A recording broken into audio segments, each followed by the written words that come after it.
Balimaya Couture ko aw kaw bisimila kunnafoni gafew kɛnɛ kan. Balimaya Couture ka baara ɲɛsinen don kɛrɛnkɛrɛnnenya la an ka ladalafiniw kalali ma.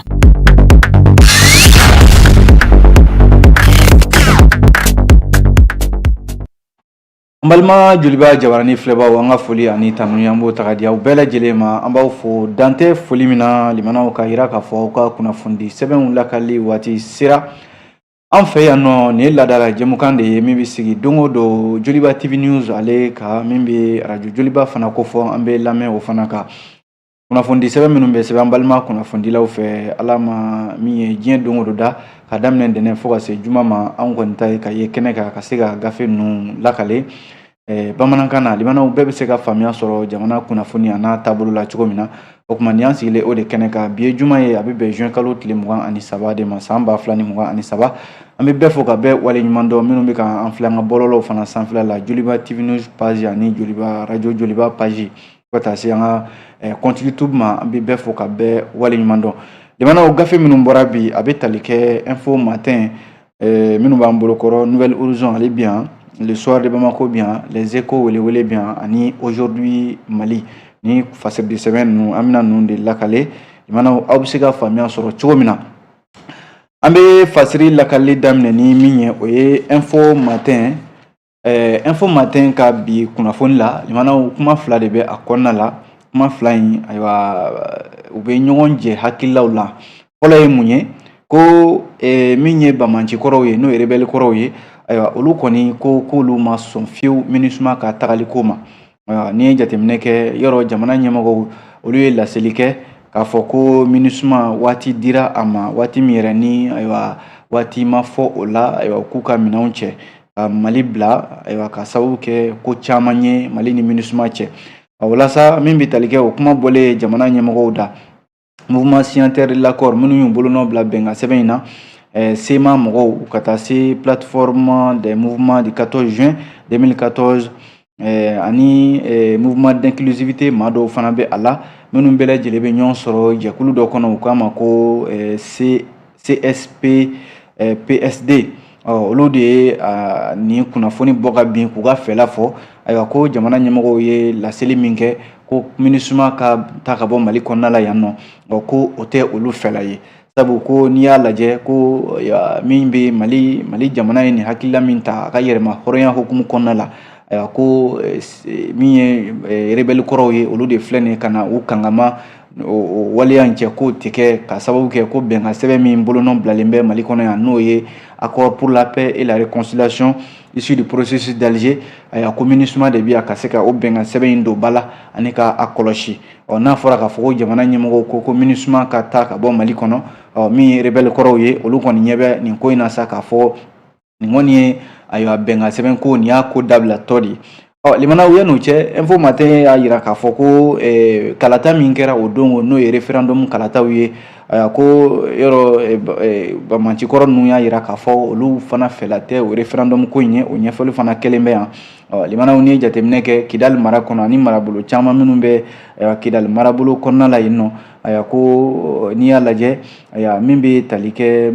SEMA mɔgɔw olu de ko kalata in tɛ kɛ Kidali mara kɔnɔna la. Limanaw n'i y'a lajɛ ko nka u tilala k'u kanto k'a fɔ ko fo n'a kɛra marabolo minnu bɛ yen i n'a fɔ kɔrɔyanfan marabolo Gawo mara Tombouctou ani Menaka u yɛrɛ y'u kanto k'a fɔ ko yen nɔ ko kalata minnu kɛra yen k'olu t'o jate kalata ye o sabu ko kalata minɛnw u taara olu de fa dɛbɛdɛbɛ ayiwa kalata sɛbɛnw na n'o ye 8 mɔgɔw ye ko k'o fa ayiwa ko ka o kalata kɛ i b'a fɔ ko yɛrɛsagokɛ.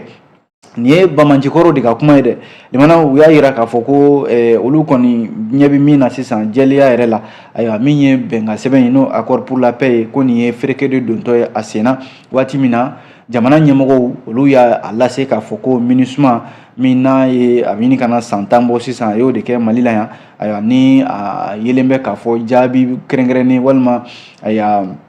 MINUSMA toli Mali kɔnɔna la yan a ma se ka ayiwa nafaba lase Mali ma kɛrɛnkɛrɛnnenya la lakanako nasiraw la o de la bi wulikajɔ kɛnbɛ ayiwa a kɛra jamanadenw ye o a kɛra jamana ɲɛmɔgɔw ye o ko MINUSMA ka ayiwa Mali bila. Min ye bamanci kɔrɔw ye n'o ye rebelle kɔrɔ ninnu ye olu kɔni y'a jira k'a fɔ petewu nin kuma in tɛ olu fɛla ye ayiwa olu b'a ɲini communauté internationale fɛ joona joona a ka wuli k'i jɔ a ka don Mali ni hakilila in cɛ a ka fɛɛrɛ kɛ joona MINUSMA yɛrɛ ka mandat ko ka dɔ fara a kan walasa bɛnkan sɛbɛn in a bɛ se ka don ba la cogo min na. Ayiwa Sikuba de ye nin fasiri kɛ info matin kɔnɔ. Limanaw ni rebelle kɔrɔw ko k'olu ma sɔn MINUSMA ka tagali ma. An ka wasabulon mɔgɔw minnu bɛ Furanjila fanga wasabulon mɔgɔw de ko don n'u k'a ma ko Conseil national de transition CNT maaw olu y'a yira k'a fɔ ko gouvernement ye min fɔ olu kɔni hakilila don. Olu y'a yira k'a fɔ ko MINUSMA ka tagali ko olu kɔni bɛ tugu gouvernement ka hakilila in kɔ wa u bɛ gouvernement ka hakilila in u b'a lafasa. Info matin ka kuma la Conseil national de transition u ye ɲɔgɔn ye k'u ka session min n'u k'a ma ko session ordinaire u y'o sigi kunungo alamisa juin kalo tile 22 limanaw o de tɛmɛnen kɔfɛ u ye bataki kɛ n'o ye déclaration dɔ ye ka u ɲɛsin jamanadenw ma. O kɔnɔ kuma de filɛ nin limanaw ko n'i y'a lajɛ Conseil national de transition ko u bɛ Mali gouvernement a bɛ wulikajɔ min na ka se ka Mali ka yɛrɛya n'o ye yɛrɛma hɔrɔnya k'o sabati diɲɛ ɲɛfɛ k'u bɛ Mali jamana ɲɛmɔgɔw fo o la kosɛbɛ wa fana k'u bɛ Mali jamana ɲɛmɔgɔw fo gouvernement kɛrɛnkɛrɛnnenya la limanaw u ye communiqué min kɛ n'o ye communiqué numéro 0055 juin kalo tile 16 tɛmɛnen san 2023 k'u bɛ gouvernement fo o la ko nka u bɛ gouvernement ladɔnniya k'a fɔ halisa u ka galabu ta o ni diɲɛma n'o ye Nations Unies maaw ye u n'u ka se ka bolo di ɲɔgɔn ma sabu assise nationale de la refondation o baaraw kan ka jaabi minnu sɔrɔla o la o kan ka don ba la u k'u jija u ni Nations Unies bolo ka to ɲɔgɔn bolo u bɛ gouvernement ladɔnniya fana halisa baara ɲɔgɔnya a ka to u ni Nations Unies ɲɔgɔn cɛ n'o ye diɲɛ kelenya tɔnba ye o bɛ gouvernement wele kokura limanaw baara ɲɔgɔnya min bɛ ni jamana wɛrɛw cɛ a kɛra jamana kelen a kɛra jamana fila ye a bɛ fɔ min ma ko partenariat bilatéraux et multilatéraux limanaw o ka to sen na transition ka se ka kɛ fanga ye min ni a kɔfɛla bɛ se ka kɛ hɛrɛ ye. K'u bɛ Mali finitigiw fana fo n'o ye forces armées maliennes ye sabu olu bɛ wulikajɔ min na sisan ka se ka jamanadenw n'u bolofɛnw lakana u bɛ an ka finitigiw fo o la fana k'u bɛ jamanadenw fana wele limanaw u ka se ka u hakili to min ye an ka se ka don da kelen fɛ ka bɔ da kelen fɛ jamana in ka se ka don ba la basigi ka se ka na a kɔnɔna la. Nka u tilala k'u kanto CNT maaw halisa u ka bataki kɔnɔna la ko gouvernement a ye laɲini min kɛ ko MINUSMA ka taa ka bɔ Mali kɔnɔ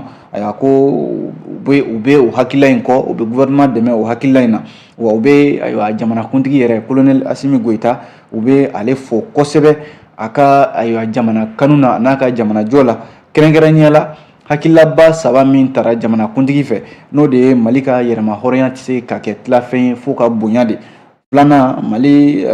ka nafa Mali ni maa minnu bɛ baara kɛ ɲɔgɔn fɛ a ka di Mali jamana de maa min ka d'a ye n'o ka baara kɛ ɲɔgɔn fɛ fo ka bonya u bɛ jamanakuntigi fo o hakilila ninnu na ani fana Mali jamanadenw ka nafa bɛ sɔrɔ fɛn fɛn na u ka don ba la k'u bɛ jamanakuntigi fo o baara ninnu na min ye honorable Maliki Diaw commandeur de l'ordre national ale de ye nin bataki kɛ kunungo CNT tɔgɔ la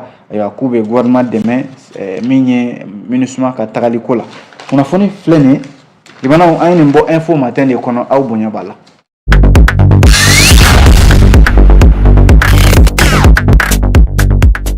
N'an bɔra yen nɔ fasiridi sɛbɛn min n'an k'a ma ko Nouvelle Horizon ale kumana Nouvelle Horizon y'a yira k'a fɔ ko min bɛ Imam Mahmoud Diko n'o ye Semas o denfa ye ko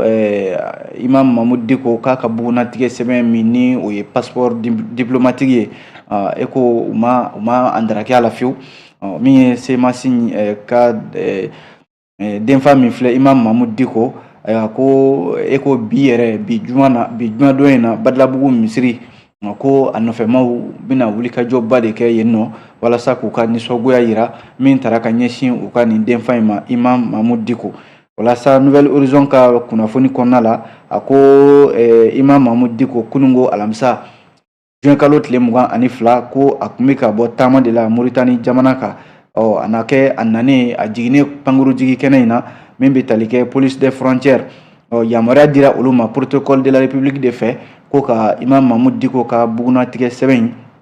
ko ka a minɛ a la limanaw nin kɛlen a kɔni ma tɔ foyi to Imam Mamudu Diko a nɔfɛ maaw la o yɔrɔnin bɛɛ lajɛlen la u ye laseli kɛ u ko olu filɛ nin ka na ayiwa ko u bɔra ko dɔ kalama nin ta siɲɛ fɔlɔ ye nin ta siɲɛ filanan ye ka ayiwa dantɛmɛ wale k'o ta ka ɲɛsin olu ka denfa in ma n'o ye Sheikh Imam Mamudu Diko ye o ko k'a sɔrɔ dun Imam Mamudu Diko bɔra taama de la Mauritanie Faba Nouakchott a taara ye kɛnɛ dɔ ka jɛrɛ dɔ n'u kama conférence internationale sur la paix jɛrɛ min n'a tun bɛ ka kɛ bɛn de kan o jɛrɛ in yɛrɛ u ma tila o jaabi kɔnɔni na fɔlɔ ko min bɛ tali kɛ bureau exécutif national min bɛ CEMAS tɔgɔ la k'u b'a ɲini ayiwa u ka tɔndenw bɛɛ lajɛlen fɛ bɛɛ k'i labɛn ko kumakan bɛna fɔ u bɛɛ lajɛlen ye kumakan min bɛ yen ni bɛɛ bɛna tugu o kɔ Imam Mamudu Diko limanaw fasiri ka kuma la Nouvelle Horizon yɔrɔ a kun mɛnna waati tɛmɛnen ninnu na a kun makunnen don ko nka kɔsa in na référendum kalata ko ninnu bɛ senna waati min na yɛrɛ kofɔ baaraw n'o ye campagne ye yɔrɔ Imam Mamudu Diko bɔra jumajan tɛmɛnen juin kalo tile 16 k'a ka fɛla fɔ palais de la culture Amadou Hampâté Bâ la kumakan minnu bɔra da kumakan ninnu caman ka gɛlɛn kosɛbɛ sabu Imam Mamudu Diko y'i kanto k'a fɔ ko ale dan b'a la k'a fɔ ko ko min filɛ senna nin ye ko nin ko in bantɔ de filɛ ko ale kɔni a bɛ saya fɛ malo ye ka to janfa na maaw kɔ k'ale t'o maa ye ale kɔni a bɛ saya fɛ o ye kuma ninnu ka se fana ko ayiwa n'i ye Mali lajɛ bi ko yuruguyurugu de bɛ ka kɛ ayiwa n bɛ da ka tɛ ka dogo yɛrɛ ko sariya bɛ ka kɛ i b'a fɔ ko maa wɛrɛ ka sokɔnɔ ko o bɛ ka ta ka ɲɛsin maaw ma minnu bɛ yen ni ayiwa minnu ni fanga hakilila tɛ kelen ye ko an bɛ ka démocratie de fɔ Mali kɔnɔ yan ko yalima ko démocratie bɛ mini k'an bɛ jamana fasugu jumɛn de kɔnɔ ko jamana min kɔnɔ sariya kɛn bɛ ka i yɛrɛ bila finitigiw ka bolo kan ko n'i y'a lajɛ ko jamana yɛrɛ nin y'a tiɲɛ de ye bi ko ale kɔni bɛ a kanu ka to a kelen na o ka fisa ka don maaw fɛ janfan na Imam Mamudu Diko y'i kanto k'a fɔ ko ayiwa ko an ka gouvernement ayiwa ko bi ale kɔni bɛ tiɲɛ f'u ɲɛna k'a fɔ ko jamana maracogo man ɲi ko nin waati k'a daminɛ sisan na ko ale min ka di u ye u k'o ka ale la min kɔni ye jamana maracogo juguya ye n'o bɛ senna ale kɔni b'o fɔ Imam Mamudu Diko ye nin kuma ninnu fɔ limanaw a kumaw cayara kosɛbɛ bɔlɔlɔ sanfɛ bɛɛ kɔni y'i ta fɔ dɔw yɛrɛ y'a jira k'a fɔ ko jateminɛnikɛla dɔw ko hali a ka bugunatigɛ sɛbɛn n'o ye passeport in ye o minɛkun a la ko ani nin kuma ninnu bɛɛ lajɛlen bɛ ɲɔgɔn kɔ o de la CEMAS n'o ye Imam Mamudu Diko ka tɔn ye yɔrɔ u kun jumajan tɛmɛnen limama yɔrɔ ale kun bɔra k'a fɔ ko a tɛna sɔn sariya sunba in ma u yera o kɛnɛ min kan ni kumakan ninnu fɔra o kɛnɛ de kan min bɛ tali kɛ CEMAS kɔni y'a jira k'a fɔ fɛn fɛn mana Imam Mamudu Diko sɔrɔ olu kɔni tɛ maa wɛrɛ tɛ cɛ jalaki u tɛ muso jalaki ko finitigiw limanaw ko u b'olu de jalaki n'i ye jateminɛ kɛ min ye avocat min n'o ye ministre kɔrɔ don maître Boubacar Karamɔgɔ Kulubali ale yɛrɛ kumana nin ko in na kosɛbɛ ale ko CEMAS mɔgɔw ma k'u fari faga sabu ko ni Imam Mamudu Diko ka passeport diplomatique minɛnen a la k'o t'i n'a fɔ ko ayiwa taama de balila la walima ka ko wɛrɛ balila la k'a ti taama ka taa jamana kɔ kan ko passeport diplomatique minɛna na cogo min na a bɛ se ka passeport wɛrɛ ɲini n'o ye passeport min bɛ bɛɛ lajɛlen bolo passeport ordinaire wa a bɛ se ka taama ka taa jamana kɔ kan a ka d'a ye cogo min na ko maaw ka n'o kɛ i b'a fɔ ko ayiwa gɛlɛya wɛrɛ ka ɲɛsin jamana ma ko wa a b'a ɲini hali Imam Mamudu Diko yɛrɛ fɛ a ka sabali a kana nin ko in bila ko wɛrɛ kɔnɔna la a ka segin kɔ limanaw a ka passeport diplomatique min minɛnen filɛ la nin ye ko nin tɛ kɛ i n'a fɔ jamana ɲɛmɔgɔw de bɛ ka ko wɛrɛ ta ka ɲɛsin a ma ko a bɛ se ka passeport ɲini n'o passeport min bɛ bɛɛ lajɛlen bolo a bɛ se ka taama ni o ye ko maaw kana o kɛ i n'a fɔ ayiwa ko wɛrɛ sariya kɔni ye fɛn de ye a bɛ bɛɛ lajɛlen sanfɛ ni fanga ye min fɔ limanaw i bɛ taama n'o de ye Nouvelle Horizon ko waati min na ale bɛ nin fasiri in kɛ o y'a sɔrɔ coordination des mouvements associations et sympathisants de l'Imam Mamudu Diko CEMAS ko k'u bɛ wulikajɔ labɛnni na bi juma in yɛrɛ la ayiwa juma seli waati Badilabugu misiri la ayiwa min kɛra Imam Mamudu Diko la ka taa yira k'a fɔ ko a ma diya u ye kunnafoni filɛ nin ye jamanaw an ye nin bɔ Nouvelle Horizon kɔnɔ aw bonya b'a la.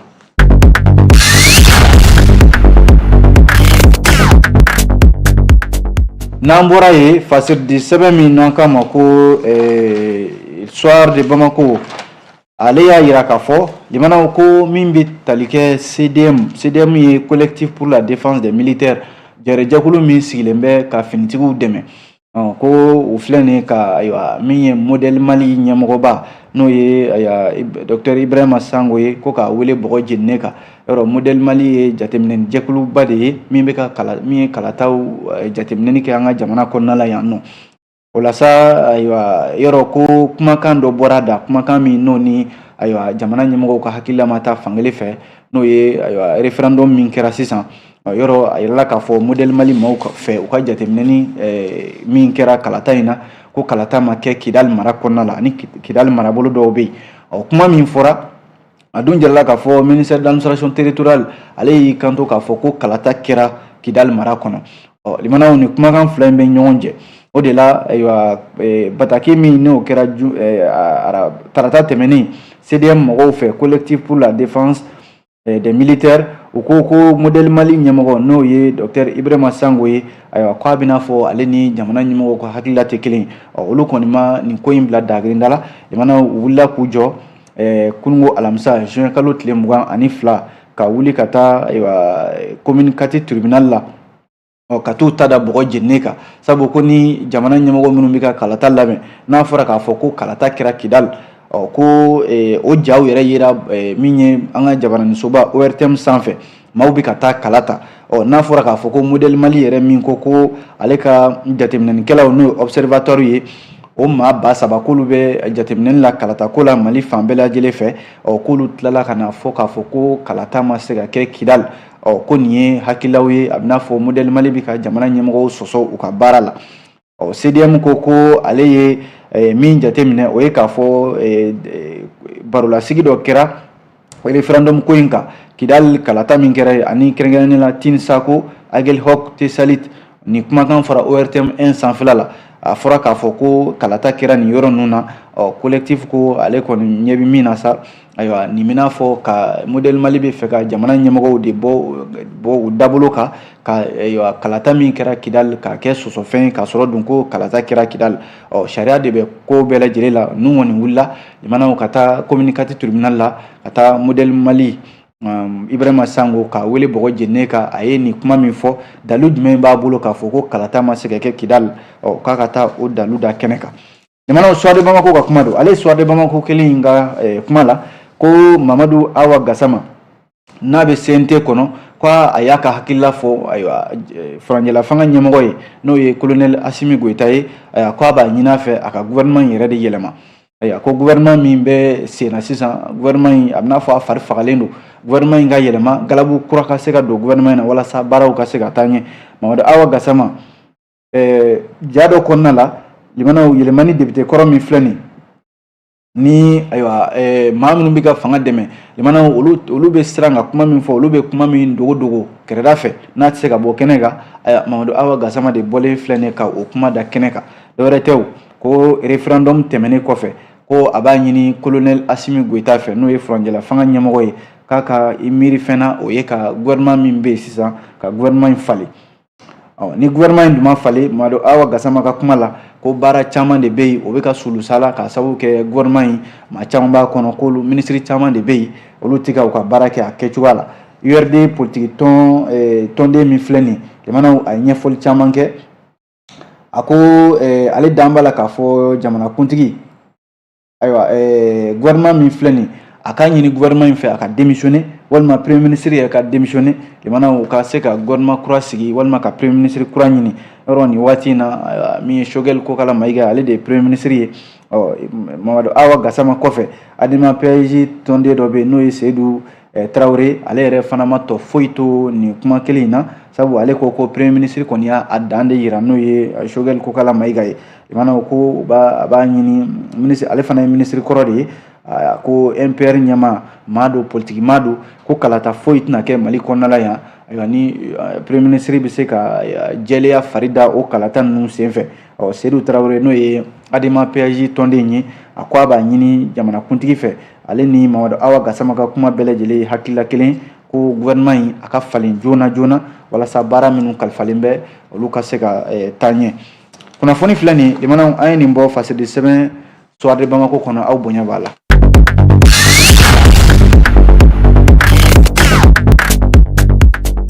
n'an bɔra yen fasirili sɛbɛn min ni an ko a ma ko eko welewele limana ko Bamako mairie district ale ka sigi min bɛ n'u k'a ma ko session ordinaire o sera ka sigi kuma kɛra fɛn min kan o ye ko nafolo min n'o ye recette ye minnu bɛ ɲini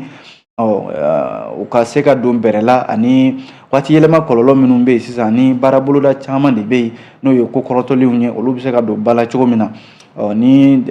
session min filɛ ni y'a ta ko filanan ye session ordinaire a jarala k'a fɔ a daminɛna kunungo yɛrɛ alamisa mairie district kɔnɔna la a bɛ to sen na fo juillet kalo natɔ in o tile 3 san 2023 min ye baara ye a ɲɛmɔgɔya tun bɛ mairie district ɲɛmaa de bolo Adama Sangare a jarala k'a fɔ baaraw daminɛnen kɔfɛ min ye Adama Sangare yɛrɛ ye a ye kuma ta a ko nafolo min bɛ n'o ye faranga nafolo ye budget additionnel ko o bɛna ɲini ayiwa baaraw daminɛnen kɔfɛ nka ko majɛ de bɛ nafolo ko la mairie district kɔnɔna la bi nafolo min kan ka sɔrɔ musaka minnu kan ka sɔrɔ jamanaw ni baara bɛ kɛ ni o ye ayiwa ko majɛba de bɛ o la o de kɛmɛ sababu yɛrɛ ye bi ayiwa baara boloda caman de bɛ yen minnu kan ka kɛ Bamako yan nɔ faaba la o baaraw caman bɛ yen gɛlɛya bɛ o la wa ko mairie district yɛrɛ bi jamanaw ko juru bɛ a la kosɛbɛ bin Adama Sangare a ko a b'a ɲini u ka service technique fɛ u ka fɛɛrɛ bɛɛ lajɛlen kɛ o juru ninnu a ka se ka sara min ye mairie district ye o ko juru min b'u la nin ye a tɛna se ka u ka mandat min b'u bolo ka se ka baara kɛ ka se a dan na o de la k'a bɛ wele bila u ka service technique ma ni minnu bɛ n'u bolo bɛ nafolo la u ka se ka fɛɛrɛ caman kɛ nafolo kana majɛ kɛ min ye agence de développement régional de Bamako o ɲɛmɔgɔ min bɛ yen sisan min ye Amadu Bɛ Yaliko ye ale fana ye kuma ta a ko baara boloda dɔ bɛ yen n'o ye plan dɔ ye min sigilen bɛ jamana walasa waati yɛlɛma kɔlɔlɔ minnu bɛ yen i n'a fɔ ayiwa ji zone san mana na ji bɛ tiɲɛni kɛ yɔrɔ minnu na ani jakungo mana na jakungo bɛ tiɲɛni kɛ yɔrɔ minnu na a yiralen bɛ k'a fɔ ko ADR kɛlen bɛ ka o baaraw fana sigi sen kan walasa ka se ka ayiwa Bamako yan ani duguba minnu bɛ Mali kɔnɔna la yan ka se ka o kɔlɔlɔw kunbɛn min bɛ tali kɛ ADR ɲɛma a ko nin ye baara bolodaw ye minnu sigilen bɛ minnu bɛna kɛ session in kɔnɔ kuma caman bɛna kɛ a kan agence de développement régional Bamako yan a ko n'i y'a lajɛ yɔrɔ caman de bi Bamako yan nɔ yɔrɔ minnu bɛ yen san mana na jamanaw i b'a sɔrɔ ji bɛ tiɲɛni kɛ o yɔrɔ kofɔlenw na k'u y'a yɔrɔw yɛrɛ caman dɔn ka ban a tɔ tora dɔrɔn ayiwa baaraw ka se ka daminɛ ani hali sisijigu minnu bɛ fili Bamako dugu kɔnɔna la yan caman o bɛ se ka kunbɛn cogo min na ani bolimafɛnw ka ca caman bɛ se ka bɔ o la cogo min na walasa maaw sigi bɛ se ka diya maaw bolo cogo min na Seydou Fane de ka fasiri dɔ limanaw an ye nin bɔ fasiri sɛbɛn eko welewele kɔnɔ aw bonya b'a la.